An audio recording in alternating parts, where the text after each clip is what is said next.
Another myth of the DDMRP is inventory everywhere. Sir, buffer?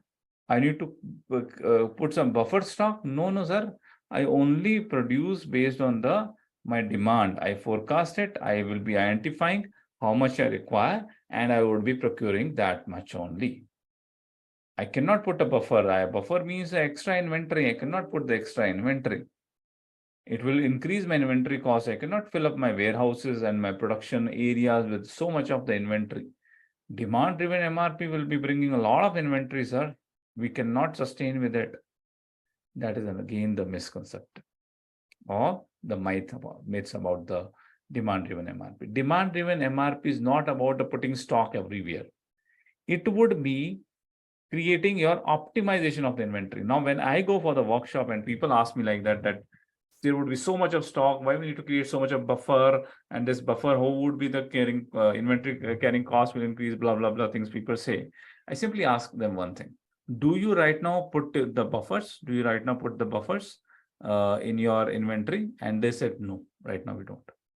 Then my second question is for them is, what would be your stock which is lying down in the warehouse? Okay, what is the stock which is lying down into the warehouse? They said that, okay, that much of US dollar, which is amount generally in the $1 million.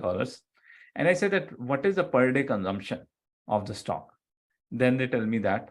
And for the different materials, I ask them, you calculate with the per day consumption and how much your stock you are having.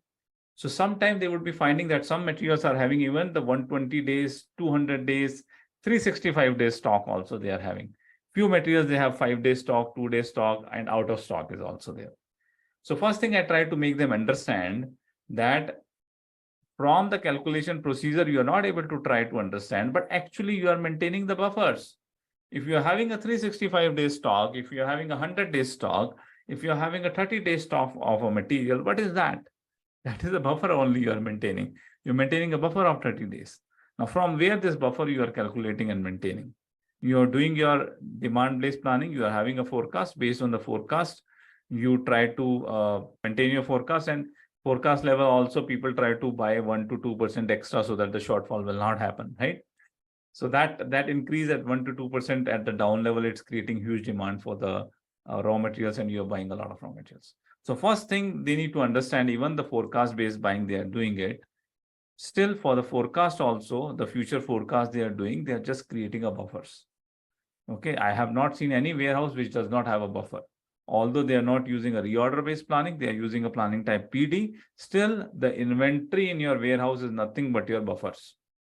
So DDMRP would be talking about to optimize those buffer values. Okay, right now you have a buffer, but which material, how much buffer you need to maintain, that optimization DDMRP would be able to help you out. So it's not inventory everywhere. It would be a tool which will help you to optimize the inventory.